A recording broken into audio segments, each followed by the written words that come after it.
मैं रूम में अपने किसी काम में व्यस्त था।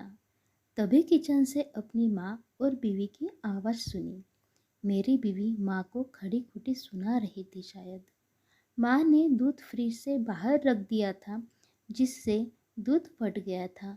माँ बस यही कह रही थी कि उसने गलती से दूध बाहर छोड़ दिया, और मेरी बीवी उन्हें डांट लगा रही थी क्योंकि उसे मेरे लिए चाय बनाना था।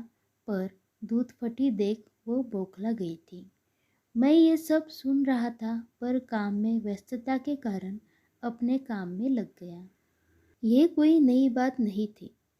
सुलेखा की आदत सी हो गई थी माँ को खड़ी खोटी सुनाना। मैं भी सुलेखा की देखा देखी में कभी कभी माँ को डांट दिया करता था, और हमेशा उन दोनों के बीच में सुलेखा का ही पक्ष लेता था और माँ को डांट देता था। आज जब मैं 3 दिन बाद घर आया तो माँ मेरे पास आकर अपने आंचल से मेरे मुंह को पोंछते हुए बोली, बेटा खाना लगा दूँ? दूर से आया है, थक गया होगा। ला अपना पैर, जूता उतार देती हूँ। मैं चुपचाप माँ को देख रहा था और वो मेरे जूते उतार रही थी। मैंने माँ से पूछा, सुलेखा कहाँ है? तो उसने कहा, वो तो अभी अभी बाहर गई है। मुझे बताया कि तुम कुछ देर में आने वाले हो, और कहकर चली गई।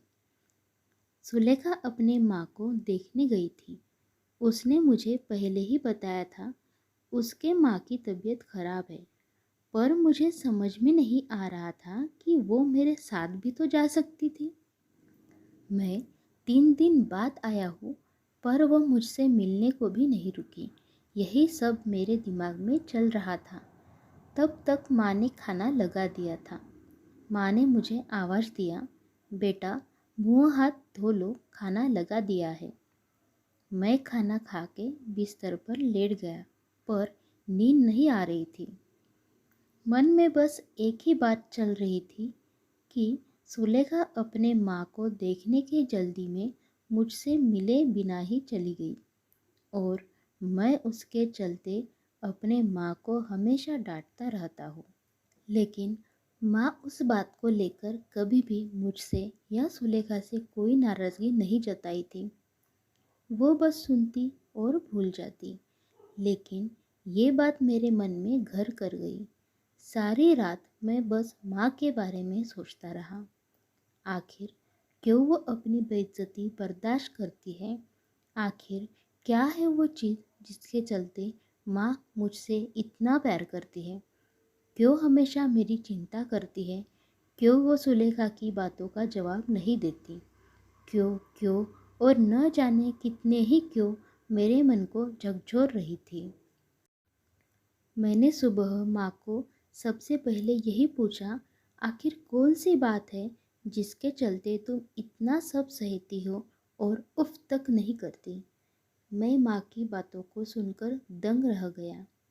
आज मुझे पता चल गया उस क्यों का कारण क्या है।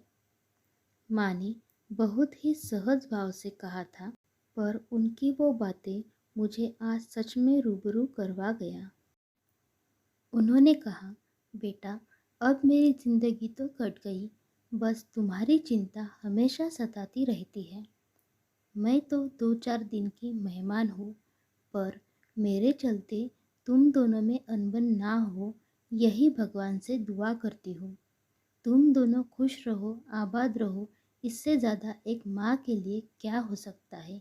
यह कहकर वो किचन चली गई और जाते जाते कह गई, तू इतना सोच मत, सर दर्द करेगा।